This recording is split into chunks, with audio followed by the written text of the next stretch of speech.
Welcome to Indu's International Kitchen. Today I'm going to show you how to make a Kerala style fish curry in a coconut milk gravy. To begin with, I have here 8 to 10 pieces of fresh fish. King mackerel I have here, but you can use any other fish that you like, and it should be cut into about an inch thick slices. You can also use fresh fillets if you like. So to this I have this in a clay or earthen pot because that's how typically it's cooked in Kerala cuisine, and it really imparts a very nice earthy smoky flavor to this curry.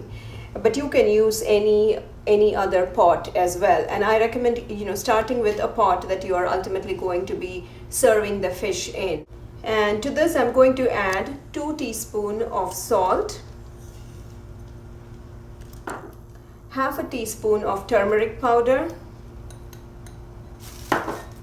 I have here 3 teaspoons of red chili powder, but this you can do it as per your taste. If you really want it hot, which is what 3 teaspoons will make it, you can use the 3 teaspoons, but otherwise you could cut it down to 2, or if you really want it mild, you can do a 1 teaspoon of red chili.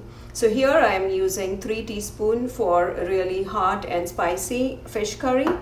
And I also wanted to just show you, this is Kodampuli. So you can do the same fish curry recipe exactly using this instead of the raw mango. So today I'm going to be using raw mango, but you can also do this exactly same with Kodampuli. 2 other additional ingredients you need are 3 green chilies, which I have slit lengthwise. So I'm going to add that. And then I have like about a 1/4 teaspoon of fresh ginger that is thinly sliced. And that goes into the pot as well. Peel the skin off with a knife, with a sharp knife, so that you just scrape the skin out. And then when you have it, you just cut it into about, I would say about 1 inch thick cubes. So that's what you have here. And I'm going to use half of this raw mango. So I would have about one cup of sliced 1 inch sliced raw mango. I have here the rest of the mangoes cut up, and I have added it to the pot. And now the other important ingredient that I'm going to use is coconut. I have here fresh frozen grated coconut, which I have thawed in the microwave for about 30 to 40 seconds. So it's nice and fluffy, just like fresh. And of course, you can always use freshly grated coconut instead. And what I'm going to do is get coconut milk out of this. So I'm going to use 2 cups of warm water, and I'm going to add this entire coconut into a blender to extract the coconut milk. So I'm going to add 2 cups of freshly grated coconut. To this, I'm going to add 2 cups of warm water, so it makes the extraction easier.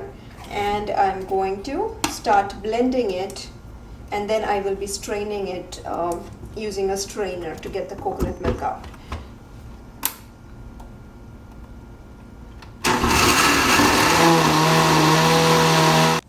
Okay, so I blended the coconut in warm water for about 1 to 2 minutes until the coconut is ground fine, and then I'm going to strain this out of a big strainer directly into the pot with my fish. And what I'm going to do is strain it once, and again use the coconut to blend it with another 1 cup of warm water. So basically just do it twice so that you can extract all the milk out of the coconut. So I'm going to just extract this and then put it back into my blender and blend it again with another 1 cup of warm water. So I have the re-extracted coconut. I'm taking the second extract now, and so that makes it about 3 cups of coconut milk that goes into this recipe. So I have the final 3 cups of coconut milk, and what I'm going to do is next put it on the stove and let it start boiling. And once it starts boiling, then put it on simmer and cover it with a lid. So it's been on the stove for about 3 minutes and you can see bubbles. So now what you need to do is put it on a low flame so that it just continues to simmer, and cover it with a lid. And I would keep it like this in low flame for about 20 minutes. Just make sure you stir every few minutes or so. So this has been cooking for 20 minutes now. I just took the lid off. I would let it simmer again in low without the lid on open for about 1 to 2 minutes until you get the gravy to a nice thick consistency. So I'm just going to let it simmer in the open for about 2 minutes. And while that is simmering, what I have here is a pan for doing the tadka. So that's the final garnish. And for the garnish, we need 1 tablespoon of coconut oil, 1 tablespoon of finely chopped shallots or red onion. Ideally, you can use pearl onion, which is small red onion, but you can use either shallots or red onions. And then I have here 1 sprig of fresh curry leaves. So I'm going to add the 1 tablespoon of coconut oil. Just put it on high flame so that the coconut oil gets nice and hot. And then I'll add the 1 tablespoon of shallot.